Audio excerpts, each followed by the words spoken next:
Hi, it's Joy Entertainment. We're watching Ted Lasso Season 3, Episode 6, Sunflowers. Thank you so much, Pamela, for sponsoring. Let's go. Can't even get it going for an exhibition match. Friendly. Ain't nothing friendly about what happened out here. They call exhibition matches friendlies.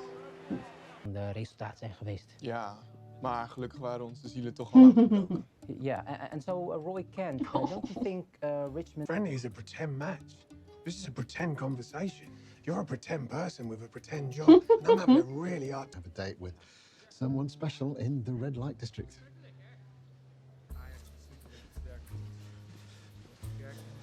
It's obviously not what we think. And her plane are waiting for me at the airport right now. Subtle. Getting the rich girlfriend treatment. Where's she going? Somewhere that believes they deserve her.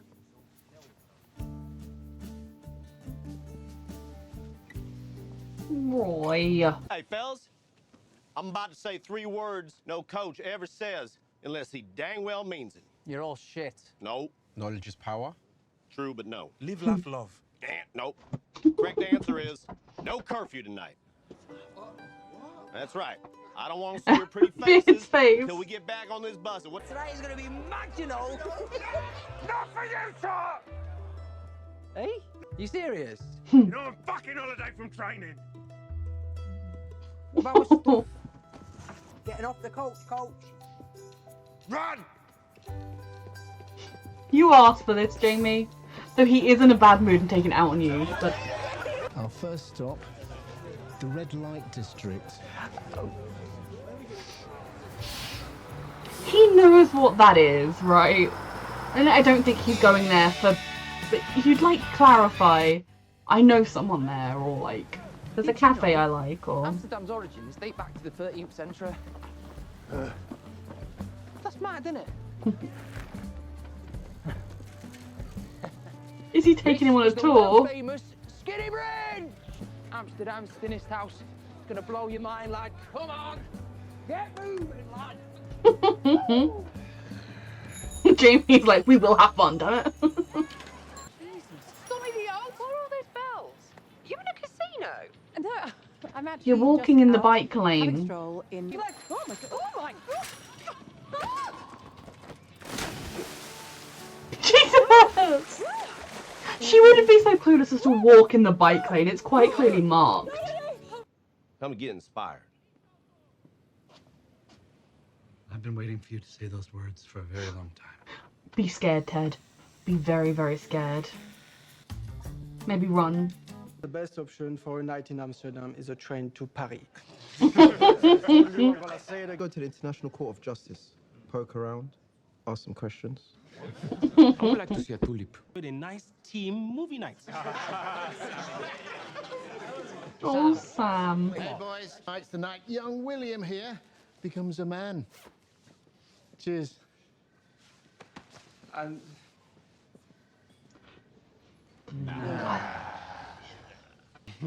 Good luck, gents. I'll see you later. All right, broski. Well, is Frank Krim gonna talk to him? Give him some advice. So it seems He's probably not a murderer, but he could be. Hello? Where has this man gone? Fuck me. I mean, maybe this man gets Right women down that... there's the bench Oh, from Bob bless. Stars. Maybe this man regularly has women that fall into the canal over, and the little girl's bedroom is just lulled them into a full sense of security. The mover! Roy does have a bad knee. is everything all right at home? Here we are. His name was Chet Baker. American, gifted trumpeter, unique singer. You hear his story and you think, there's nothing more punk Maybe rock you than should have that. clarified this. Then on My man Kenneth, the bus driver, hooked me up a couple of weeks ago. Oh Do no. you travel with it? I thought that. You know, I've always been more of a beer man or Sour Patch Kids.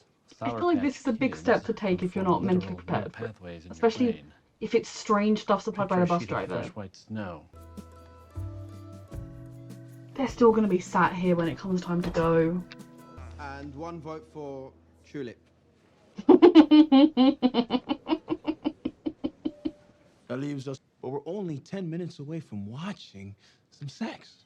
Yeah, but that if something like a sex show, if we're all going together, if anyone here does not feel comfortable going, no one should go. Or we should split up into lots of little groups. Like, because you shouldn't, if Sam has admitted it doesn't make him feel comfortable, you shouldn't try and force him to go. We can find this store night in Amsterdam! In Groningen, yes! No, wait. We need to eat first, right? Oh, yes. My God. Okay, what do you want to eat? If you don't want to wait, I can call a cab for you and your bag of wet clothes, or I can make dinner. Well, yes, I am quite hungry. He's a very kind man, it would seem. My technique is sound. Oh, I'm sure it is, but I will pass. Okay, then. This is so fine. strange. Stand there with... Put a dam on the River Amstel. Amstel Dam. Amsterdam. How do you know so much about here? Windmills. Fake. I ain't even from there, and I'm offended. Windmills are real, man. What are you talking? Need bikes. What? Jamie's like, he doesn't believe in windmills, I must save his soul.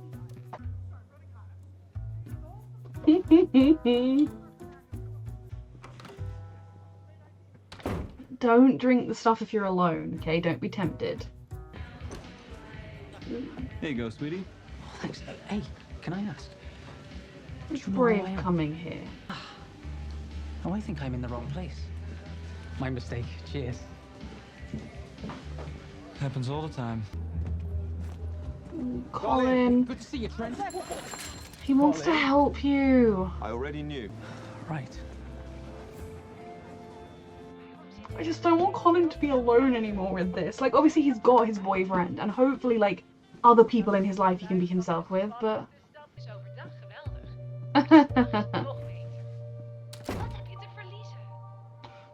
Oh dear, did he go out as well? Please help yourself.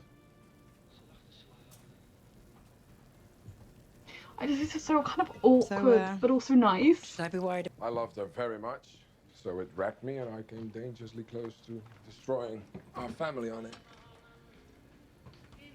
But then... Someone else has a with similar time, story. I realized that... Ik schrijf mijn eigen lied. Song is right.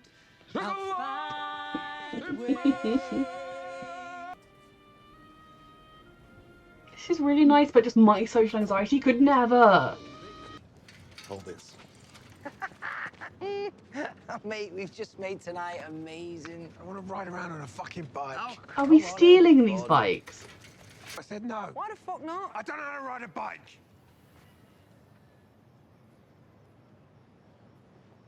It's fine. I'm not the best on them myself. Jamie. Do you have to tie your own laces? Stop being a dick.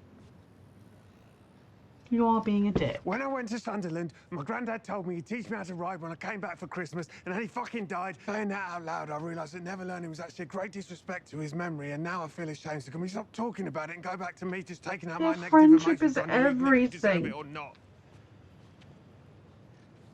I love them. Is Jamie, please tell me Jamie's going to teach him how to ride a bike for his granddad. Go on, Roy. For Grandad. Sit up, look up, and pedal. And I just thought he really wanted to show him Put your foot on the pedal. windmill Put as your well. feet on the pedal.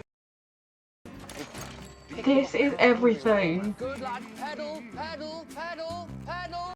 That's it. Aye. Steady on, mate.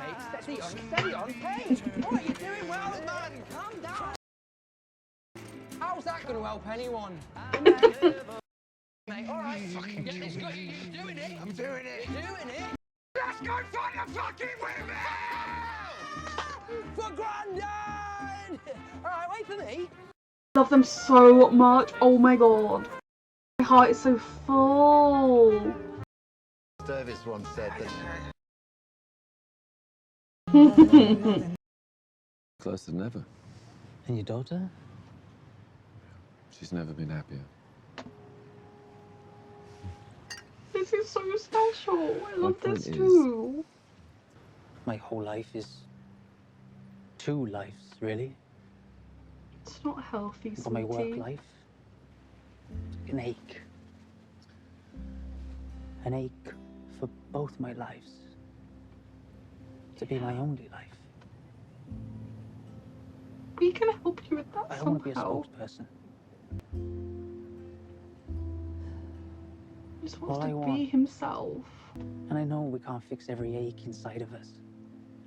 You deserve to fix this one, sweetheart. But I shouldn't have to pretend it's not there either. I'm pretty happy he had someone else to talk to. How'd you know? They haven't left yet. This is their night. We're in Holland! We are everybody's crossroads! Is it out of which shadow this lack of compromise? This deception! I love this so much. Rage! And he was acting like some kind of fucking super dad or some shit. And he brought me out here for some father-son bonding time. He took me to lose my virginity to those ladies behind the windows. At 14, did you say? Must have been traumatizing. No, she loved it. Oh, for me, sorry, me, you mean? No. Dunno. It Don't definitely affected you, sweetheart. Anyway, he brought me back here. I went to museums and did all the tours, and it's the first I time wish I his had mum was football more group. present in his life now. Forget that time. Even though my dad weren't here. I was a dick today too. Sorry. They are everything. Like, if you told me in season 1, they would be pouring their hearts out to each other while riding bikes along the canal in Amsterdam. And like, if I went downstairs and told my mum that was a plot I had just watched in the season 3 episode, she's on season 2, at the very beginning, she would look at me like, yeah, sure it is. Because sometimes I do come downstairs and tell her, like, oh, the show I've just watched, I make up a ridiculous plot that obviously didn't happen. I think Keely's got a girlfriend.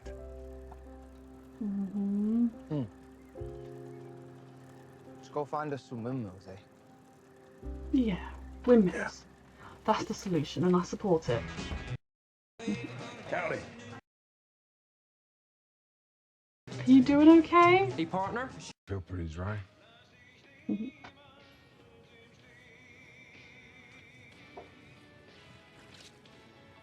That is wasting his electricity, you realise that? Like, you could just wait and choose to stay longer. Howdy, Tad. Oh lord. It's hitting hard and he's here. And he's not safe Okay, somewhere.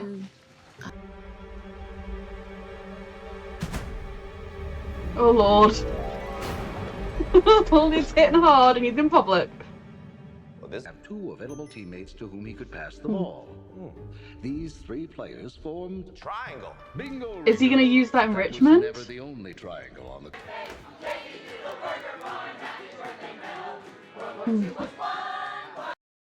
Pillows ready?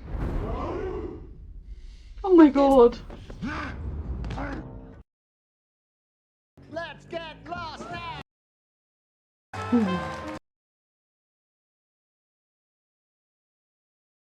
Please don't actually injure any of yourselves.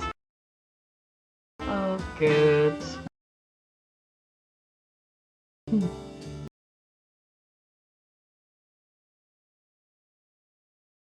This hotel will be so glad when they've left. They're not the cleaners.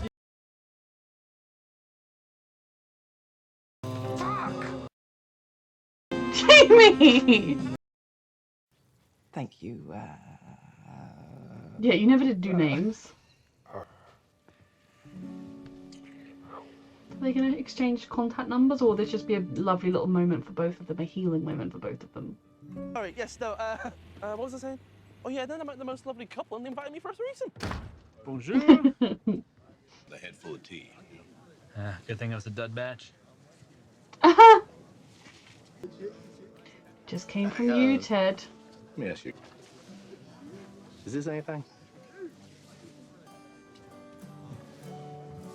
It's a transformative batch for Ted. Well, Maybe I because see. he's not got a People playing tolerance. too rigid. Call it total football. Ooh, I like that. Which was invented right here in Holland in the 70s. Oh, you think we should try it? Yes, I do. All right, cool. Total football. You still thought of it.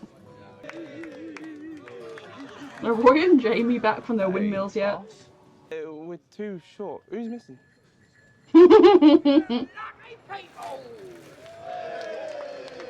Don't fucking ask. Let's go. We saw a women! Hell yeah! Everything okay, boss? She's feeling more relaxed and free than she has done in a long time.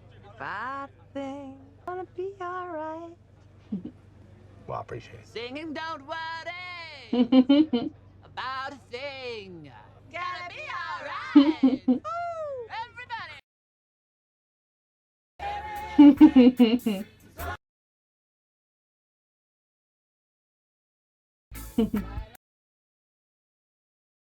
Roy's like singing against his will. Oh, Colin. That was such a beautiful special episode in so many ways. And I love that we didn't even see any of the match. We just saw that they lost. And given that, like, Ajax, I literally never know. I read that word of that team. I don't say it. Like, they're a really good team. They're often in, like, the Champions League. So, like, Richmond as they are, we're not going to beat them. But I love the idea of giving the players their freedom for the night. And yes, the majority of the team, there were, I mean, a lot of people to try and decide what to do. That is hell.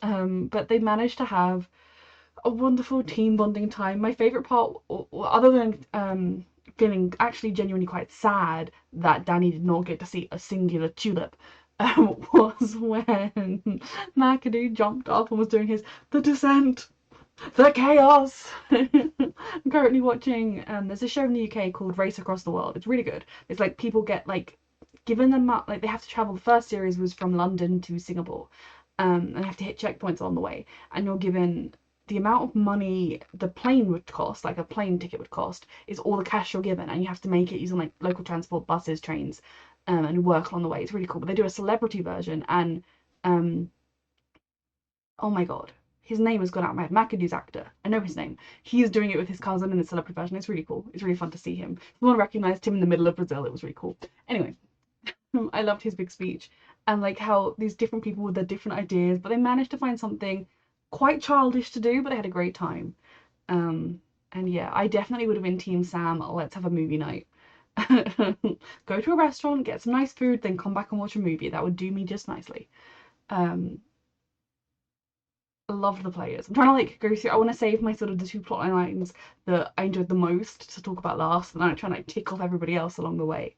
Rebecca, her plotline, I didn't think it was not gonna like go anywhere permanently, but I think what it has done permanently is it's given her that experience of just being accepted and comfortable and wanted, and this real magical little moment with this kind, lovely man who saw her, and I think like he saw her, and I think the same thing is true for him, that this magnificent woman, this beautiful kind woman saw him, and they had this experience where they didn't sleep together, they had one kiss, like they Cosella or whatever, they had a brilliant beautiful experience, and I love that it wasn't just two people just seeing each other and having a little sleep together and then that's like done. It was actually, I think, really beautiful and healing, hopefully, for her. And I also think for him, not that we care about him particularly because he's a one-episode character, but for Rebecca going forwards, I'd like to see there being, like, long-term roll-ons for her from this, in the sense of she can start being a bit looser and freer in her life, and maybe when she next sees Rupert, not feeling that same kind of insecurity that she always feels when she sees him, because she can still feel the burning rage and anger because the man inspires that in people, but for her to kind of feel a lot more confident and then a lot more like, I won by being divorced from you. Like, yeah, you did something awful and it hurt me, but like in the long run, I am better off without you. Because anyone that would cheat on you, you're better off without them, that is for sure. But with Rupert in particular, hell yes you are. So I hope we kind of see a more positive Rebecca going forwards. I don't want her to end up getting with Sam. I think that would just be weird. Their ages is just too far removed. It's not even like Sam is an older player. Even then it would be kind of weird. It's a no for me. But I'd love to see her pursuing maybe falling in love or maybe figuring out a way to start a family if she truly wants children. There are other ways you can do it, but I in general just hope we see Rebecca embracing herself and life a bit more, because healing from something like Rupert, somebody like Rupert, is not straightforward and it's not quick, but she's on that path and she's doing it.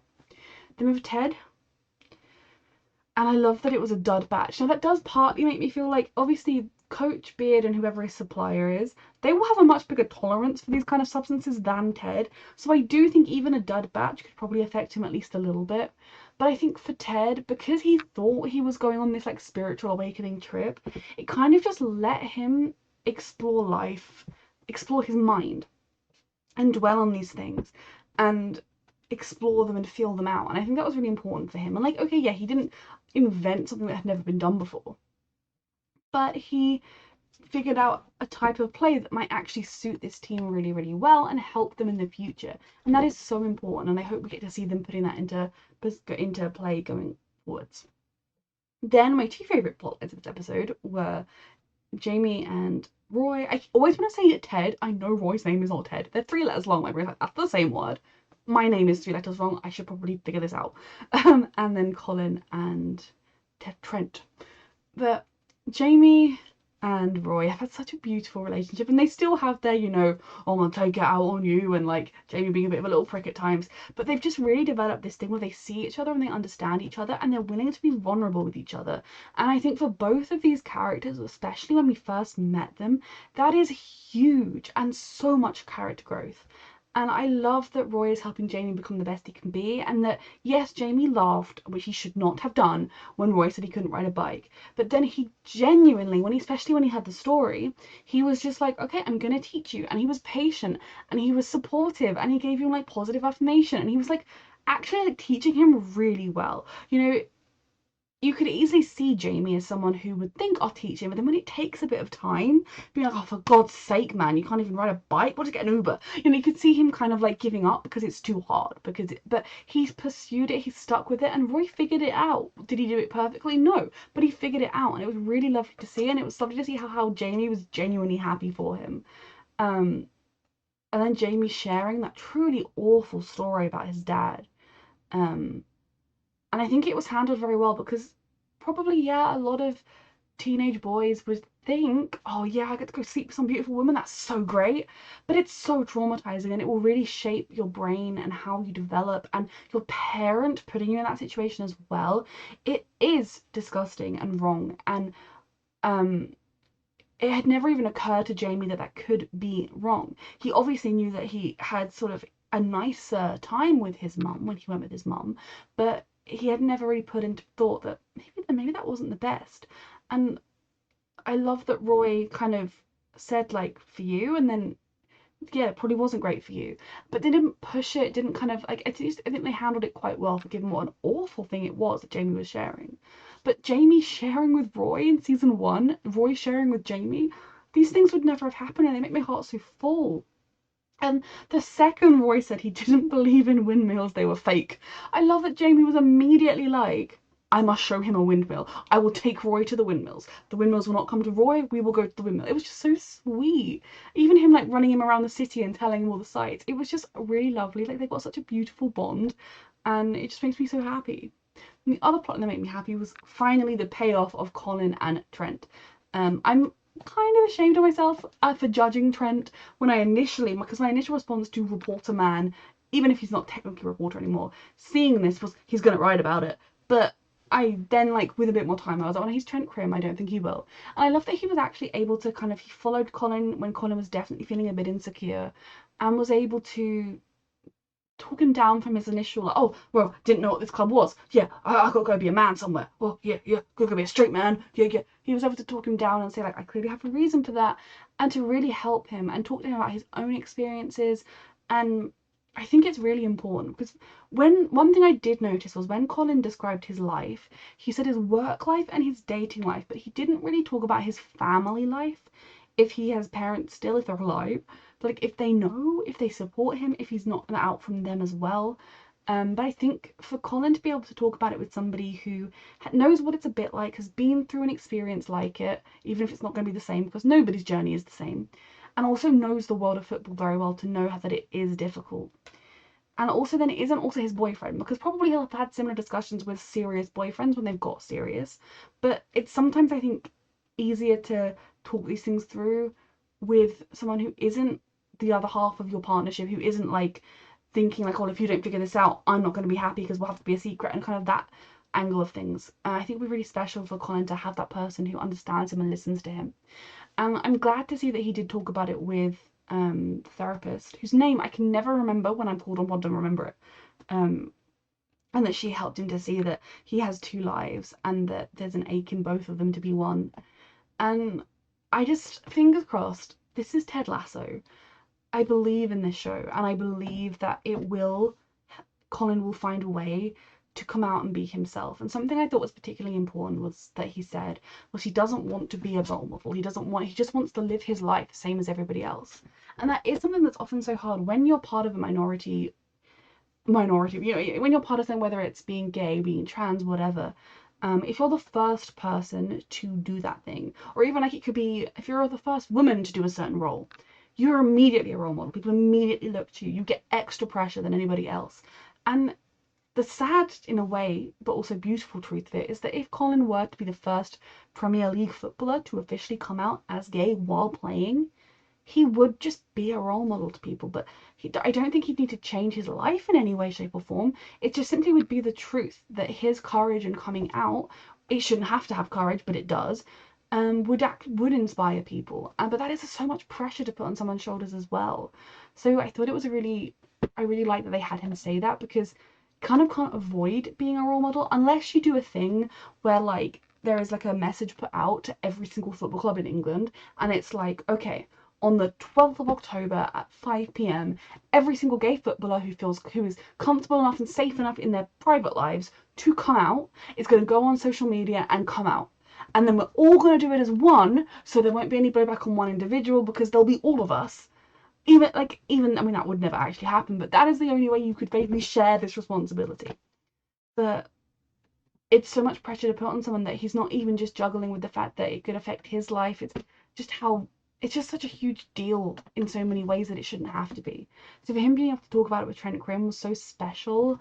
And them having that little, like, them going back to the gay bar and just having the best time. And then on the coach on the way home, Colin giving him a little, like, thank you. It was just so sweet. And I'm just really proud of this show and how it's handling this issue, because it is ridiculous. And something I don't know if watching this, hello, if you're still here, still listening, if you do follow any American sports, like American football, are they openly gay American footballers? Or is that similarly like this culture because of the locker room lad culture? Although, you know, it would be like dude culture, I suppose, in America. Like that people just don't come out. Is it the similar thing, or is it more of just a football specific thing? And it's a fairly worldwide football specific thing. They're like 3 or 4, like one hand, you can count them. So yeah, fantastic episode. Thank you so much, Pamela, for sponsoring, and thank you for watching.